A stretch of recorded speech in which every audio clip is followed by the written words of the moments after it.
viejito ahí en el centro de la Ciudad de México, pueden encontrar esos libros, pero actualmente ya todos los libros dicen mecánica de materiales. Hay algunos que dicen mecánica de sólidos, pero la mayoría trae como denominación mecánica de materiales.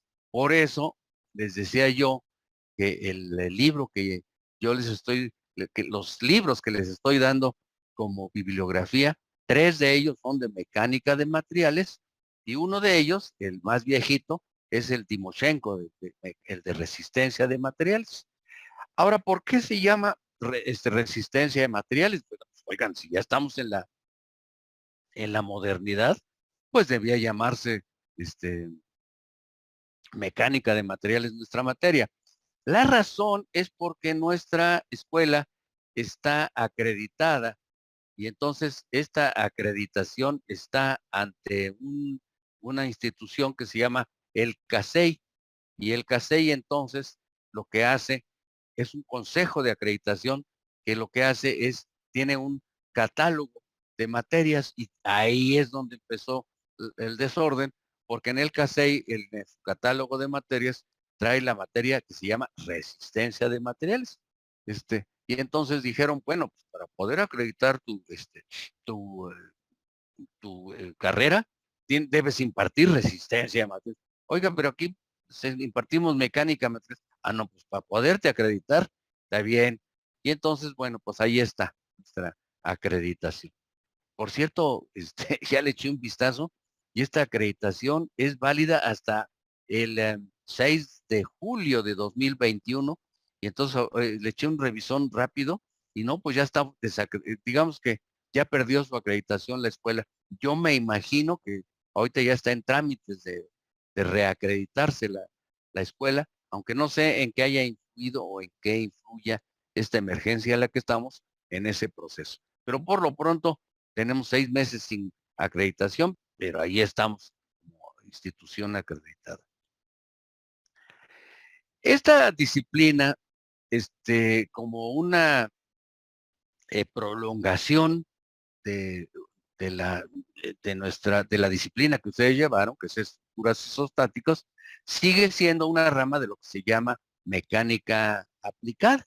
Es una rama de la mecánica, que estudia el comportamiento de los cuerpos sólidos sometidos a diversos tipos de fuerza. Quiero aclarar que todo esto entra en una especie como de todo, de conjunto, que sería la mecánica del medio continuo. Pero pues en este caso, este medio continuo es sólido, aunque por otro lado podrían llevar ustedes el medio continuo como un método, como un medio líquido, que sería la hidráulica. En nuestro caso no. En nuestro caso vamos a trabajar con puros elementos sólidos. Muy bien. Y entonces, lo que vamos a usar nosotros para trabajar es lo que se llaman modelos. ¿Qué son los modelos? Bueno, pues los modelos en principio podríamos representarlos como una especie de representación.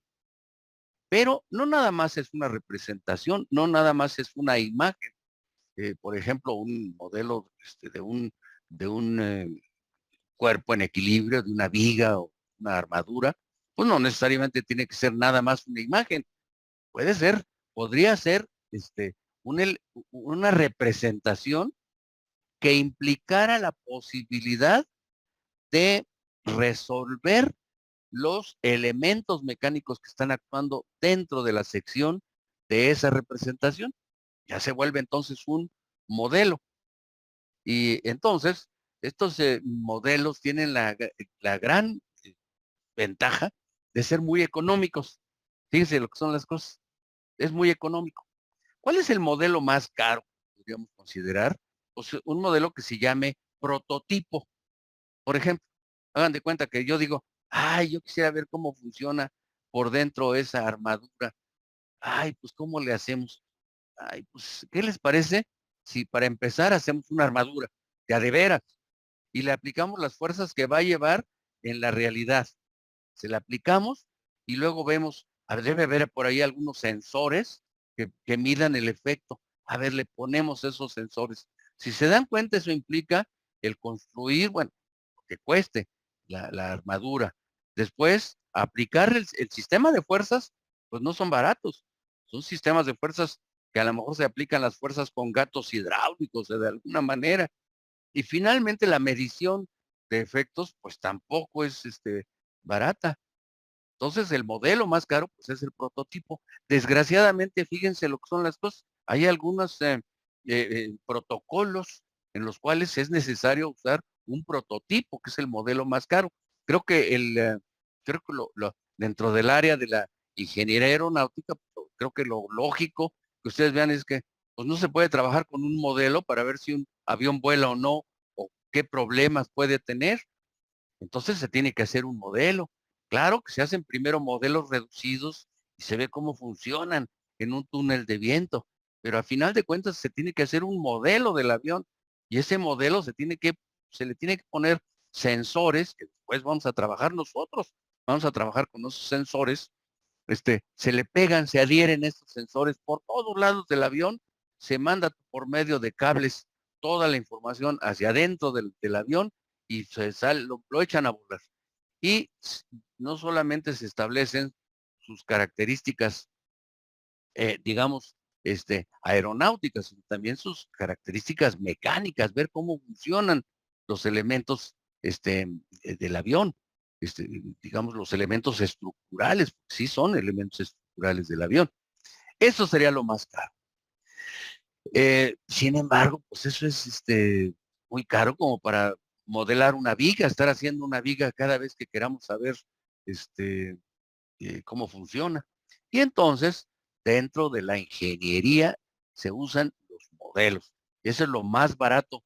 Y lo curioso es que a lo mejor nosotros no nos damos cuenta de que estamos trabajando en realidad con representaciones de la realidad.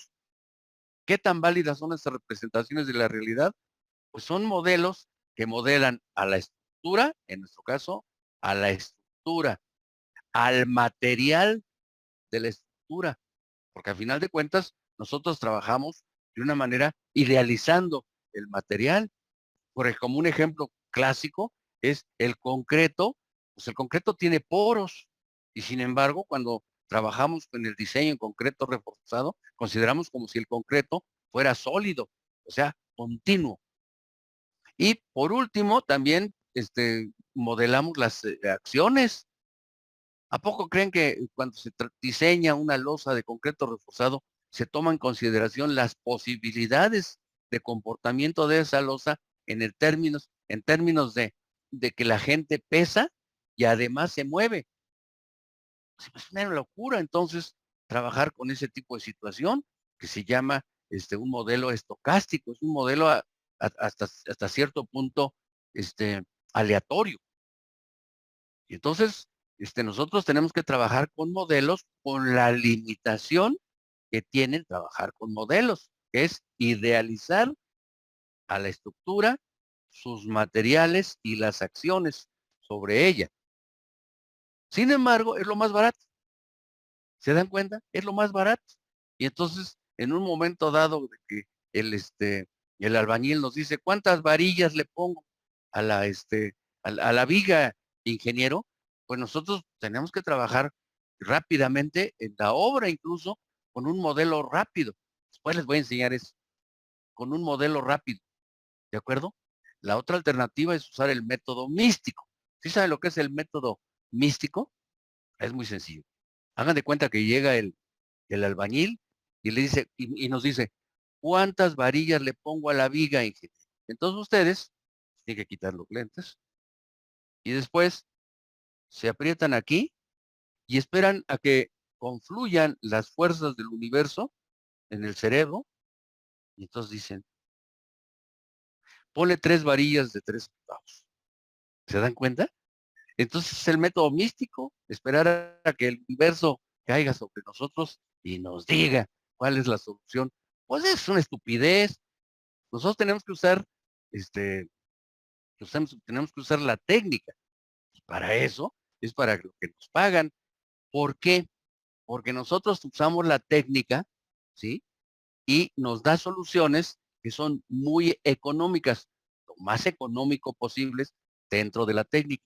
Eso es lo que nos diferencia de los maestros albañiles. Los maestros albañiles muy respetables, pero trabajan con base en la experiencia. Sus métodos son empíricos.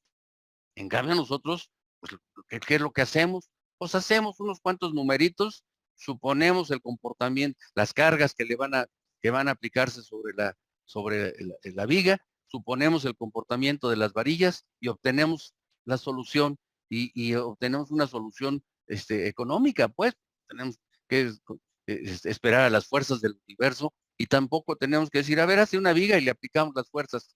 Pues no, entonces nosotros usamos modelos. Ese es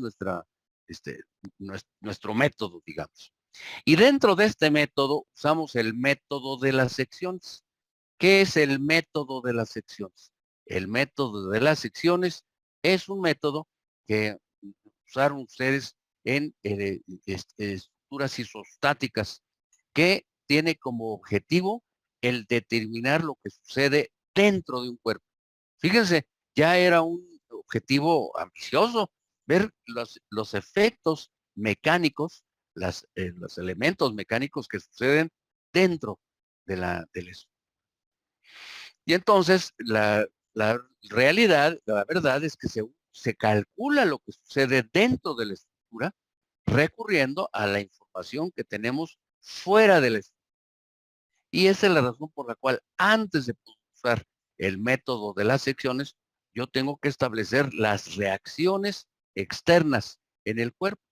Y esas reacciones externas aparecen en lo que se llaman restricciones del cuerpo. Así que esa es la razón por la cual a ustedes les dieron primero el curso de estática. Y una vez que está el cuerpo en equilibrio estático con respecto a sus acciones externas, ya nos podemos meter a ver qué es lo que sucede dentro del cuerpo. Vamos a ver qué sucede. Aquí tengo un cuerpo en equilibrio que se llama equilibrio estático. Equilibrio estático no significa el hecho de que la suma de fuerzas sea cero. No quiere decir no quiere decir este, que el cuerpo esté sujeto a efectos nulos. No, el hecho de que la suma de fuerzas sea cero, pueden ser fuerzas gigantescas y sin embargo están en equilibrio, pues el cuerpo está sufriendo, pero las fuerzas se equilibran, están en equilibrio. Está bien. Ahora vamos a ver lo que sucede por dentro. Para ello yo tengo que definir, eso sí forma parte del protocolo. Yo tengo que definir la sección en la que voy a trabajar. Para ello, defino la sección. Ahí está el primer paso del método de las secciones. Definir la sección. Ahí está. ¿De acuerdo? A continuación, hago un corte mecánico. ¿Qué es un corte mecánico? Bueno, como este es un modelo, no es una figura, se hace un corte mecánico. Si fuera una figura, yo haría un corte gráfico. Pero es un corte mecánico. ¿Qué quiere decir? Pues que para un corte mecánico se hace esperando una etapa posterior que se llama el planteamiento del equilibrio. Bueno, pues en este corte mecánico se deja expuesta la sección y entonces ahora la clave del asunto es sustituir lo que quito por su efecto. Y en este efecto con el que voy a sustituir lo que acabo de retirar, yo tengo que emplear dos tipos de acciones, fuerzas y momentos. Vamos a ver, vamos a poner en equilibrio el sistema. Y ahí están. Las fuerzas están representados del lado izquierdo y para no amontonar la información, se plantean los momentos del lado derecho. Aquí yo tengo que usar una convención. Y entonces lo primero que tengo que establecer es estas, eh, cómo se llaman estas secciones. ¿Cómo se llaman estas secciones? Bueno, lo primero es que esta sección, se va a llamar esta sección X. ¿Por qué? Porque toma el nombre del eje perpendicular a la sección. Ahí está. Ahora, ya que tengo, ya que tengo bautizada la sección, ahora voy a ver cómo se llama cada una de estas fuerzas. El primer apellido, pueden ustedes observar que toma el nombre, ¿sí? Es el mismo nombre de la sección. Todas las tres fuerzas, ¿sí? Tienen el nombre de la sección. En cuanto a la dirección de estas fuerzas, pues están en un sistema de ejes ortogonales. Ahí están, que significa que se forman 90 grados entre sí estos ejes. Y finalmente, el siguiente subíndice, se dice el segundo apellido, bueno, pues el segundo subíndice nos indica la dirección en la que está la fuerza. Por ejemplo, FXX quiere decir pertenece a la sección X en dirección X. FXY, FXZ. En cuanto al momento, el primer apellido, el primer subíndice, es el mismo. Y el segundo apellido, aquí hay un error. No, no es un error. Aquí es M. Déjenme ver si está. Ya está. MXY, que significa, el primer apellido es en la sección a la que pertenece el momento. Y el segundo apellido, es el eje alrededor del cual gira el momento. Ahí está, miren, por ejemplo, el más fácil es el momento MXX, que se llama torsionante. Observen que, según lo que estamos considerando, MXX actúa en esta dirección, rota en esta dirección, que significa que está equilibrando un efecto que rota en dirección contraria. Eso significa que produce torsión. Y entonces, primer subíndice, el eje que identifica a la sección. Segundo subíndice, el eje alrededor del cual gira el momento. Finalmente, la convención de signos se sigue una regla que se llama la regla de la mano derecha. En este caso, este momento MXX, al poner la mano derecha, con nuestros dedos, engarruñados, nos indica que el giro del engarruñamiento, de la manera en que se agrupan los dedos, me dice el signo positivo, y el pulgar me está diciendo que está este, en sentido positivo de las X. Eso se los enseñaron a ustedes el semestre pasado, y me gustaría que le dieran un repaso. No es fácil enseñarlo así en línea y platicadito, pero se sigue la regla de la mano derecha, en este caso, para establecer el signo. Aquí hay algo muy curioso. Esto es muy importante. Esto es muy importante. A lo largo de este curso vamos a eh, ver que hay efectos, muchos efectos. Algunos efectos eh, implican el empleo de alguna convención de signos. Por ejemplo, para estos efectos que estamos describiendo, se usa la regla de la mano derecha. Sin embargo, hay otros en donde esa regla no se aplica, se aplican otras convenciones. Incluso hay convenciones, fíjense, para denominar a efectos del mismo tiempo, del mismo tipo. Un ejemplo, que ustedes, a ver si se acuerdan, un ejemplo, lo tienen ustedes en en los diagramas de momentos, no sé si se acuerdan. Cuando tomaban momentos, ustedes decían convención, momentos horarios los vamos a considerar positivos y momentos antihorarios negativos. ¿De acuerdo? Pero a la hora de hacer diagrama de momentos ya no se usaba. Ese momento produce compresiones arriba y tensiones abajo, el momento es positivo. Si se dan cuenta, es una convención de otro tipo. Entonces, en cada caso que nosotros empleemos momentos, vamos a tener que establecer la convención que se usa para denominar a ese momento, para calificarlo a ese. Bueno, pues ya tengo entonces que esos serían los elementos mecánicos que actúan. Esos son los elementos mecánicos que actúan sobre nuestra sección. Quiero aclarar que no todos actúan forzosamente, a lo mejor algunos, en algún caso, actuará nada más uno, o en algún otro caso, raro, sí puede suceder, actúan todos. Bueno, pues este sería el método de las secciones que ustedes aprendieron en el semestre pasado. Entonces, aquí tengo los tipos de acciones. Estas acciones esta se llama fuerza normal, Fxx, se llama fuerza normal. Y estas dos fuerzas, Fxy y Fxz, se llaman fuerzas tangenciales, que también se llaman fuerzas cortantes. Así se llaman. En cuanto a los momentos, el primer momento que vimos, que si este es el momento rojo, se llama momento torsionante, y los otros dos se llaman momentos flexionantes. ¿Por qué se llaman momentos flexionantes? Porque al actuar estos momentos producen compresión de un lado y tensión del otro lado. Como regla general, es el momento flexionante donde está la cabeza del vector, ahí aplica compresión. Y donde está en la cola del vector, el principio del vector, aquí en la cola, ahí ahí aplican tensiones. Entonces, fíjense, si en un cuerpo aplico de un lado compresiones y del otro lado tensiones, el cuerpo se dobla.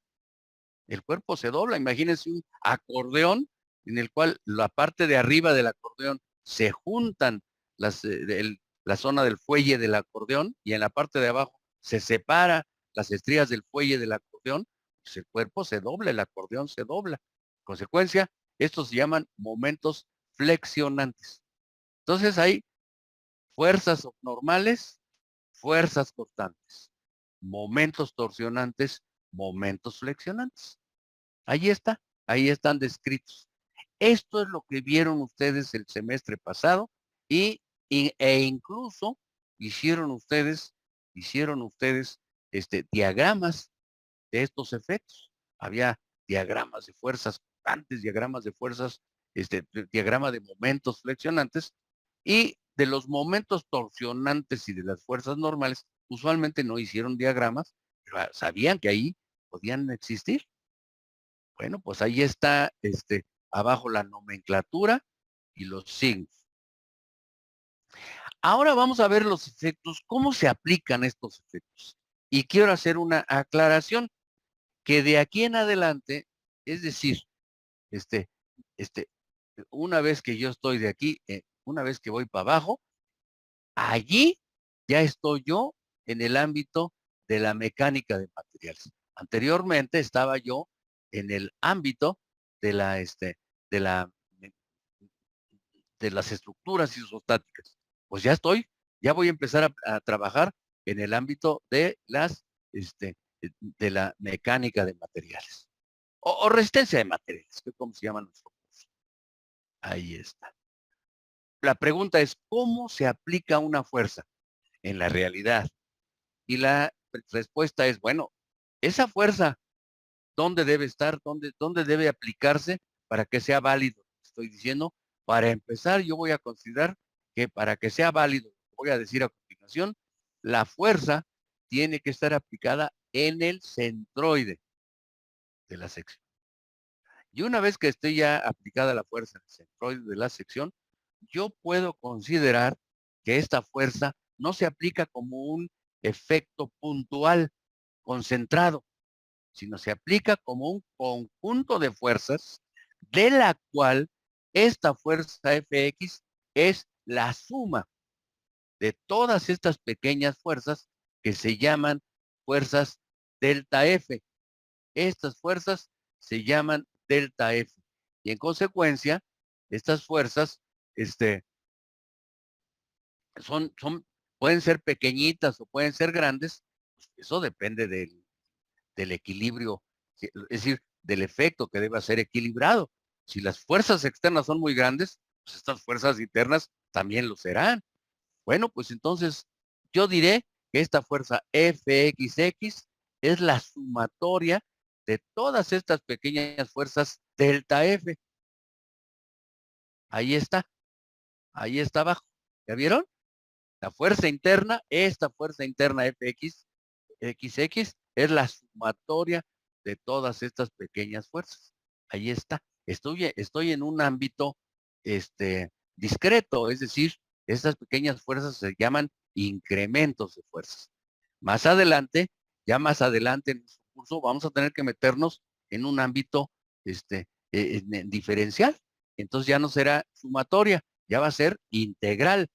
Ya no va a ser delta F, ahora va a ser diferencial de F. Pero por lo pronto estamos en un ámbito discreto y entonces estas fuerzas se llaman delta F.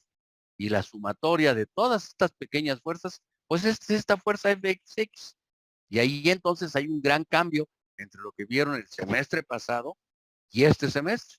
Porque para poder establecer la distribución y el valor de estas pequeñas fuerzas, yo voy a tener que tener en consideración que esta es una sección transversal que tiene ciertas dimensiones, que tiene ciertas características, que tiene cierta geometría.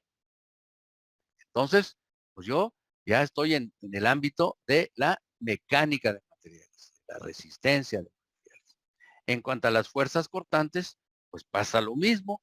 Las fuerzas cortantes, la fuerza cortante igual se distribuye, por ejemplo, la fuerza Fxy, considerando pequeñas fuerzas delta F que están contenidas en la sección tangencialmente. Ahí están. La suma de todas estas pequeñas fuerzas o grandes, dependiendo del equilibrio, cuáles son las fuerzas externas que hay que equilibrar, pues igual la suma de la sumatoria, pues es igual a la suma de todos estos pequeños incrementos de fuerza. En cuanto al momento flexionante, ahí se ve, miren, ahí está. El momento flexionante estará compuesto en la realidad física por fuerzas de compresión y fuerzas de tensión. Por supuesto que la suma de momentos de todas estas pequeñas fuerzas en la sección tendrá que ser igual a la suma de fuerzas externas. Y aquí hay entonces, un gran brinco. A ustedes les enseñaron a calcular el momento flexionante, calculado entonces, ustedes lo hacían de esta manera. Momento flexionante es igual a la suma de los momentos de las fuerzas externas. Pero eso ya quedó atrás. Ahora yo tengo que considerar que el momento flexionante interno equivale a la suma de los momentos de las fuerzas internas delta F. Y si se dan cuenta, estas fuerzas, por cierto, se me hace que aquí hay un error. MXZ delta FY. Delta F. Ay, no me gustó esto. Voy a poner aquí entonces. Ay, bueno, luego lo voy a corregir esto, porque es delta F y la letra Y da la impresión como que estas fuerzas van en forma vertical y en realidad van en dirección X. Aquí hay un error. Si quieren lo corrijo de una vez.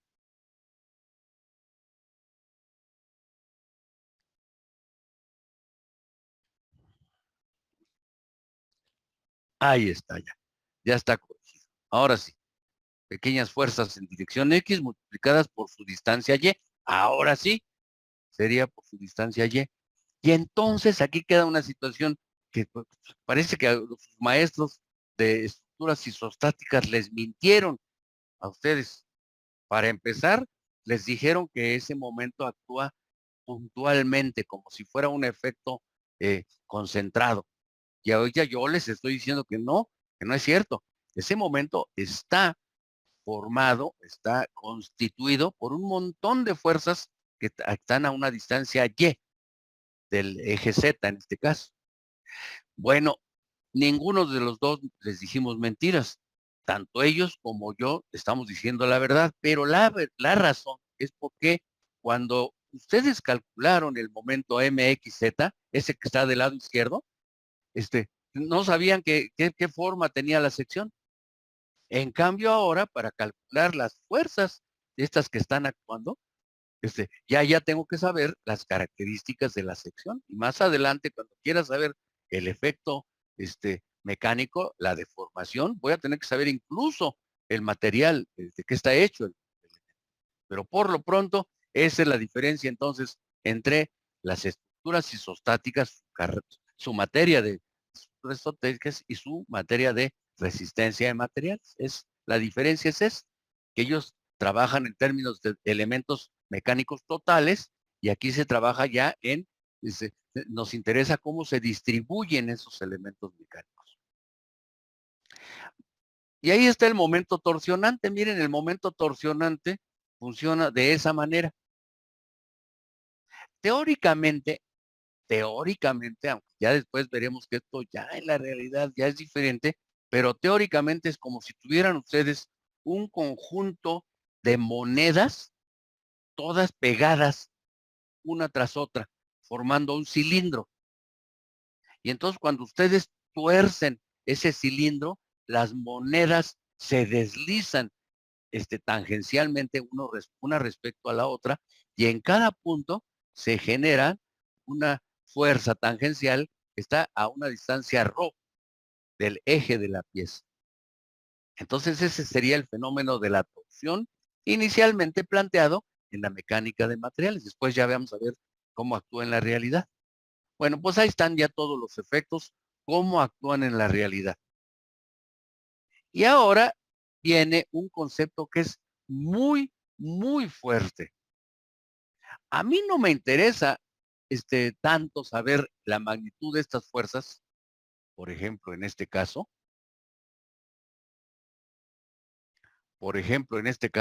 no me interesa tanto saber la magnitud de esas fuerzas, eh, porque, porque forzosamente está relacionada esa magnitud con el área tributaria, digamos, de esa fuerza, con el área alrededor que rodea a la fuerza.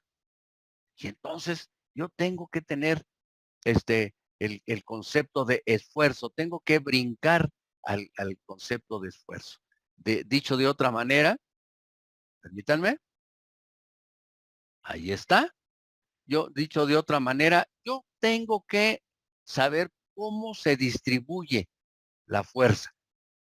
Y una manera de saberlo es recurriendo a un enfoque intuitivo. Y yo voy a decir lo siguiente. Si la fuerza está aplicada en el centroide, inicialmente yo puedo pensar que su efecto es, o que esta fuerza se distribuye uniformemente en la sección. Y yo puedo utilizar intuitivamente también, puedo utilizar un concepto que se llama esfuerzo y que equivale a la fuerza dividida entre el área total. Y entonces las unidades de esfuerzo serán, por supuesto, por ejemplo, kilogramos sobre centímetro cuadrado, en donde la fuerza está en kilogramos y el área en centímetros cuadrados. Sin embargo, ya en el sistema internacional, inicialmente podemos pensar que esto puede estar en newtons, que es la unidad de fuerza en el sistema internacional, dividido entre metros cuadrados, que es la unidad de área en el sistema internacional. Esta unidad se llama Pascal. Otra vez entonces, ¿qué es el esfuerzo? Pues nos refleja cuánto vale unitariamente el efecto por unidad de área. Por ejemplo, en este caso utilizaríamos, si estamos en nuestro sistema métrico, sería kilogramos sobre centímetro al cuadrado. O bien, si usamos el sistema métrico para cimentaciones, diríamos, debajo de la cimentación actúa una fuerza de una presión, que así se llama cuando es una fuerza que se aplica sobre el terreno, de, por ejemplo, 500 kilogramos sobre metro cuadrado o algo así. Quiero aclarar que esto ya lo usaron ustedes en hidráulica. Es algo parecido, pertenece a la mecánica del medio continuo, y se llama presión en el caso de la hidráulica. Y si se acuerdan, pues era lo mismo, es el mismo concepto. Cómo se distribuye el efecto en un área sometida a una presión del agua. Bueno, pues es exactamente lo mismo. En nuestro caso, entonces, voy a suponer en todos estos ejemplos, intuitivamente, que la fuerza se distribuye uniformemente y obtendré el esfuerzo, que insisto, es el equivalente a al concepto de presión, lo obtendré dividiendo la fuerza entre el área. Ahí está. Y entonces ya tengo una unidad que me dice cómo se distribuye el efecto en el área. Más adelante estableceremos qué esfuerzo produce un momento flexionante, qué esfuerzo produce un momento torsionante, pero por lo pronto vamos a empezar a trabajar. Antes de empezar a correr, vamos a empezar a caminar con efectos producidos por fuerzas normales al área. Por supuesto, usamos el Pascal, sería nuestra unidad en el sistema internacional. Sin embargo, la unidad Pascal, al ser una cantidad muy pequeña, que son los newtons, divididos entre un área muy grande, es el metro cuadrado, me queda una unidad muy pequeñita y en consecuencia, pues nos darían cantidades muy pequeñitas. En consecuencia, se usa un término que es mucho más conveniente, que es el megapascal, que es 1 millón de pascales, equivale a un megapascal, equivale a 10 a la sexta pascales. En ocasiones, el esfuerzo se expresa en newton sobre milímetros cuadrados, que es una unidad equivalente al megapascal. Digamos que hagan de cuenta que es un newton sobre milímetro cuadrado, si lo quieren entender, si lo quieren entender, el newton sobre, si quieren expresar el newton sobre, sería esto, miren, permítanme por favor, aquí,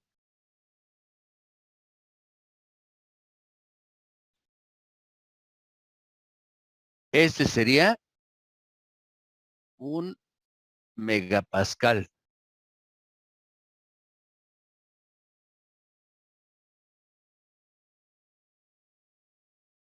Megapascal es un newton, ¿sí? Sobre, este sería 1 milímetro y este sería 1 milímetro. Sobre un cuadrado de 1 milímetro por 1 milímetro y sobre el actual un newton. Si quieren saber lo que es un newton, es más o menos, así en términos muy gruesos, es como 100 gramos. Acabar por un newton es más o menos como 100 gramos. Sin embargo, no es muy, nosotros ahorita, en este curso, vamos a trabajar, básicamente sobre, empleando como unidad las del sistema métrico, kilogramos por centímetro cuadrado, y la transformación pues, es muy rápida, ¿no? Después lo vamos a ver. También se podría usar en algunos libros que vienen de Estados Unidos, ellos usan todavía, se aferran a su sistema inglés y se usa libra sobre pulgada al cuadrado. Ujú. Libra sobre pulgada al cuadrado. Bueno, vamos entonces a trabajar en un ámbito muy sencillito. Por ejemplo, ¿realmente existen los esfuerzos se distribuyen uniformemente en la realidad física? Y pues, ¿qué creen? Hay muy pocos casos en los cuales esto sucede. Dos de los casos, uno de ellos es donde tengo una probeta sujeta a tensión, que está colocada en una máquina, de estas máquinas para aplicar fuerza. O el otro caso sería una probeta de concreto, que está colocada en una máquina para aplicar compresión. Entonces, para poder aplicar la fuerza axialmente, primero te tiene que considerar en la parte de arriba un sistema articulado. La parte de abajo se llama platina inferior y es un sistema fijo. Pero el de arriba no, el de arriba es un sistema articulado y además el operario de la máquina centra perfectamente o lo más perfectamente el cilindro. Y entonces, y ahora sí puedo afirmar que en esos casos, este, los esfuerzos se distribuyen uniformemente. Vamos a ver una fotografía que yo tomé en Veracruz, en el Hotel Emporio, en la zona de albercas. Y entonces estaba yo tomándome una cuba y dije, qué interesante es esto. Y le tomé unas fotos. Ahí pueden ustedes observar que está formada elementos, aquí está, elementos que está actuando. Este tensor diagonal es el que mantiene el equilibrio del sistema. Pueden ustedes observar que en los extremos de estos tensores hay una articulación. Aquí hay una articulación, ¿de acuerdo? Esta zona del sistema de articulación se llama chumacera. Y entonces pueden ustedes observar que para empezar, el sistema es un sistema en el cual se trata de que, de alguna manera se trata de que el elemento, en este elemento, las fuerzas se apliquen lo más axialmente posibles. Sin embargo, aquí hay un error, bueno, no un error, yo diría que hay por ahí un problemita. Y el problemita es que entre la solera, que es el elemento diagonal, se llama solera porque esa es la forma en que se llama la configuración de de este sistema. Se llama solera porque tiene una sección rectangular. La sección tiene una forma rectangular. Entonces, esa es la razón por la cual se llama solera. ¿De acuerdo? Y entonces, este, Y entonces, este, eh, se intenta de que la fuerza sea axial. Sin embargo, hay un problema, que en la solera y el elemento, la placa de unión, hay una excentricidad. Y entonces ya entradita, ahí hay una excentricidad inicial. Yo podría pensar que allí hay un problema en el cual se está metiendo un efecto excéntrico y en consecuencia los efectos no son axiales, no son uniformes. Sin embargo, digamos que dándole un poquito de chance al problema, yo puedo pensar que la fuerza es axial y que se va a distribuir el, este, la fuerza axialmente. ¿De acuerdo? ¿Cuánto valdrá el esfuerzo en esta sección? En este caso, ¿cuánto valdrá el esfuerzo en esta sección? Bueno, ya sabemos, el esfuerzo se calculará, aquí está, esfuerzo,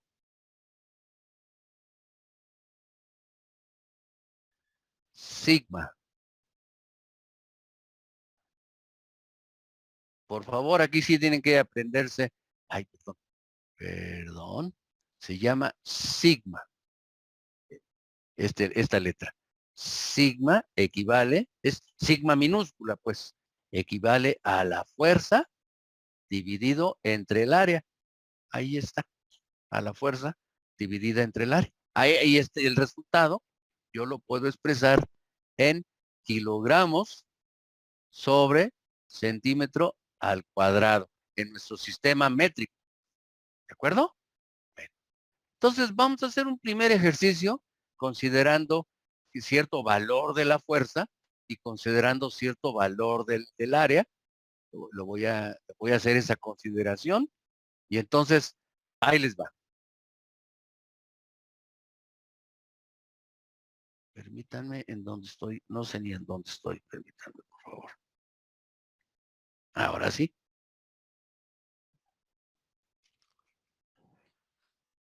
Bueno, dice así, ejemplo, calcular el esfuerzo normal sigma en el elemento diagonal que funciona como tensor en el sistema estructural analizado anteriormente allí, ¿sí? Si yo supongo, si yo supongo que, que hay una fuerza, en el extremo del elemento cuya magnitud es F igual a 9,000 kilogramos, 9 toneladas, que por cierto es un montón, ¿eh? Aquí en la realidad no creo que valga 9 toneladas. Bueno, dicha diagonal está formada por un elemento, no sé qué pasó aquí que se cruzó, por un elemento tipo solera, con una sección de 2 pulgadas por 1,5. Bueno, ahí está el problema planteado. En su representación que ustedes harían en el ámbito de la, este, en el ámbito de las estructuras isostáticas, el problema ustedes lo resolverían de la siguiente manera. Fíjense, para empezar, ustedes harían la consideración de que esto es un elemento diagonal. Ese sería el. Y ustedes dirían que para impedir que el sistema se desplace, en este elemento diagonal tiene que actuar unas fuerzas externas que valen, cada una de estas fuerzas vale 9,000 kilogramos. 9,000 kilogramos. Ahí está. Esa sería la fuerza que, ¿de acuerdo? Ahora yo tengo que entrar a saber lo que sucede en una sección determinada. Para ello se usa este tipo de simbología, fíjense, se pone una especie como de letra S. Ahí está. Y entonces allí, ese sería el primer paso del método de las secciones, identificar la sección. Ahora vamos al segundo paso. En el segundo paso, pongo, perdón, pongo el sistema en equilibrio. Aquí hay una fuerza aquí hacia abajo, F, que vale 9,000. A ver, ¿saben qué? No me gusta esto que estoy haciendo. Mejor lo voy a poner en equilibrio del otro lado. Es lo mismo. Ahí está. Y aquí hay una fuerza F de 9,000 kilogramos. Kilogramos. Ahí está. Y aquí está el corte, la línea de corte. Para poner en equilibrio el sistema, yo tengo que tener aquí una fuerza interna, precisamente en la sección, que por equilibrio, ¿cuánto vale? Jóvenes, ¿cuánto vale esta fuerza interna? Menos 9,000. Vale 9,000 9,000 igual. kilogramos. 9,000 kilogramos. Por supuesto que su compañera dio una solución que la tengo que aclarar. Yo tengo que la suma de fuerzas a lo largo del sistema, le voy a llamar X, tiene que valer 0. Tengo una fuerza hacia la izquierda que es negativa porque va hacia la izquierda. Y tengo una fuerza hacia la derecha que es 9,000 kilogramos. 9,000 kilogramos. Y la suma tiene que valer 0. En consecuencia, la fuerza interna vale 9,000 kilogramos porque este signo negativo se vuelve positivo al pasar la fuerza interna del otro lado. Ahora observen, por favor, ¿qué signo tengo aquí? FI es positivo, ¿se dan cuenta? ¿Por qué? Eso significa que yo supuse correctamente la dirección y el sentido, en este caso, el sentido de esa fuerza interna. Ya voy a acabar. El esfuerzo en consecuencia será, bueno, el esfuerzo será la fuerza dividida entre el área, que sería la fuerza interna, no la fuerza externa. Bueno, vamos a ver el área, ¿cuánto vale? El área, dijimos, aquí está, el área, aquí está. Es 2 por 1/2. 2 por 1/2. Siempre que trabajemos con pulgadas va a ser así. 2 pulgadas por 1/2 es 0,500 milésimas de pulgada. ¿Sí están de acuerdo? Media pulgada es 0,5. Y esto lo voy a multiplicar. Voy a usar unos paréntesis. Bueno, no. No tiene caso. Aquí, y voy a multiplicar esto por el factor de conversión de áreas, que es 2.54 al cuadrado. Díganme cuánto es esto, jóvenes.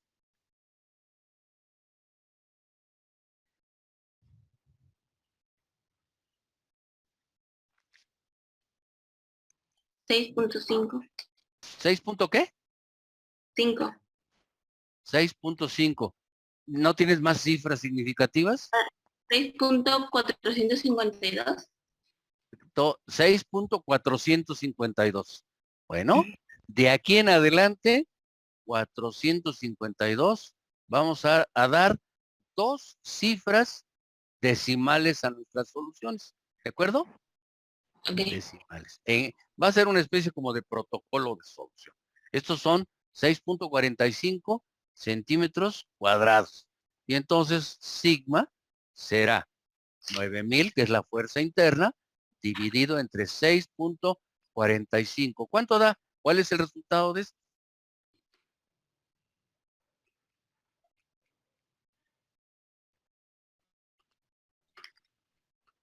1395.34. Estos serían kilogramos sobre centímetro cuadrado. ¿Ese 34 ya está redondeado? No. Soy 35. 35. ¿Correcto? Ponemos aquí 35. 35. Esta es una... después vamos a hablar sobre la precisión, pero por lo pronto esa sería la solución de la determinación del esfuerzo en esa sección, ¿de acuerdo? En esta sección, en la sección de este elemento diagonal. Bueno, jóvenes, pues con esto terminamos. Déjenme guardar esto. Y la clase que viene, hacemos ya otros ejercicios en nuestra pizarra.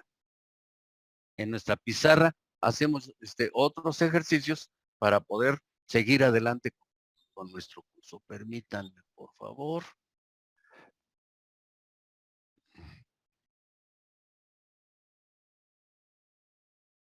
Muy bien, jóvenes. Nos vemos entonces el jueves. ¿Les parece bien?